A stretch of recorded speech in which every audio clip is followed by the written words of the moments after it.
What is up, everybody? J Nell here with another From Me to You, Jon Jones update style. That boy, let's talk about it. So the UFC former light heavyweight champion Jon Bones Jones pled guilty to a hit and run that he committed back in April. He ran a red light. He hit a 25-year-old pregnant lady. Somebody let me know her injuries. I've heard it, broken arm, fractured arm, bruised arm. Let me know exactly what that is. He tried to get away. He ran away on foot, ran back, grabbed a bag of money, left again. Apparently there was marijuana in the car, identifying information, the whole nine. So he just recently on yesterday pled guilty to this, and the judge handed down no jail time, 18-month probation, supervised probation, and 72 appearances, speeches / talks to the youth about poor decision making. And that's it. It's a felony hit and run. And that's it. So, okay, you can go back to my old video about this initial incident where I said I actually didn't want him to have jail time because we don't rehabilitate people here.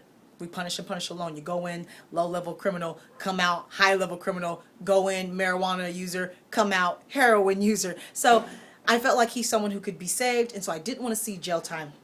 So, but this is even lighter than I expected. He asked for two allowances. Basically, he asked for one to leave the state, and that's for work, obviously, so he can start fighting again. You have to leave the state. They said yes, they granted him that. He also asked to possess a firearm, which I thought was interesting. The lawyer argued that, I guess because of who he is. I don't know if he's had death threats. I don't know. He's in New Mexico, which is very similar to Arizona. I've been to both frequently. I have family in both. It's gun country out there. So maybe his haters are packing. I don't know. But the judge said yes. So he can leave the state and he can carry one firearm, which is rare for someone who just got convicted of who pled guilty to a felony like this. But hey, it's Jon Jones. Two things here. Obviously, he's rich, and his attorney, his team is excellent, clearly. But also, he's liked by the right people. This took a long time to go to trial. They were waiting on the police report for some reason. They were also waiting on the injury report. Half the cops in New Mexico already know Jon. They train at Jackson Winklejohn. They smoothed this out for him. So it wasn't just the fact that he has money. He also knew the right people here. These cops didn't want to see their boy not fight anymore. So let me know what you think about this. No jail time, like I said. I do agree with the 72 appearances, of course. My thing is I wanted some sort of counseling, mandatory counseling for him. That's what I wanted. He clearly makes poor decisions.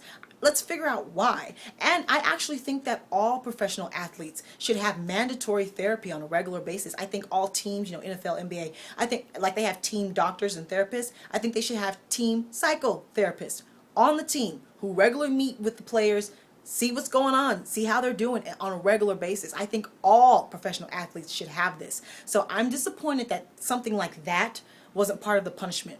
He needs some sort of ongoing therapy, counseling. He needs that. So that's my knock, is that there isn't some sort of therapy involved in this punishment. But other than that, Jon, we need you to turn it around. Okay, we need you. The black community needs you. Young black boys need someone to look up to. They need a story to get behind. Show that you can grow up and turn it around. The MMA community, they need you. They get a bad rap. They're still not allowed to fight in New York. They want to see someone who can turn it around. Show that you can grow up. We need you. We need you to turn this around, Jon. We need you to turn this around. Okay, so let me know what you think about that. Just real quick, I want to clear something up because I'm just kind of getting annoyed with seeing Nick gets 5 years and Jon gets nothing. People, they weren't suspended by the same organization. The Nevada State Athletic Commission suspended Nick Diaz, wrongfully so. I'll do a link to my video about that in the description because I kind of went off about that. The UFC did not suspend Nick Diaz, okay? Nick Diaz is barred from working in the UFC, Bellator, ONE. He can't work anywhere. Anywhere. It's potentially going to ruin his career. The UFC wouldn't suspend Nick Diaz because he's one of their cash cows too. So they didn't do this. They were suspended by two different organizations. The reason why Nevada didn't suspend Jon Jones for the cocaine is because they messed up. They weren't supposed to test him for street drugs in an out-of-competition drug test a month before his fight. They messed up. We weren't supposed to know about Jon Jones' habit, okay? That's why he's suing him. And as far as this legal situation, he didn't fail a drug test. Nevada State Athletic Commission has nothing to do with this hit and run. And since, excuse me, and since New Mexico says that he can leave the state and he's not in jail, it's up to the UFC to determine whether or not he can still fight. They said they're reviewing the decision and they'll get back to us. They're gonna let him fight. He's one of their biggest cash cows. So suspended by 2 different people, y'all. 2 different people.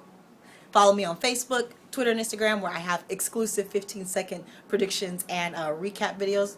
Subscribe, like, let me know what you think about this entire thing. What would you do? What would you not do? Talk to me. Take care. And goodbye.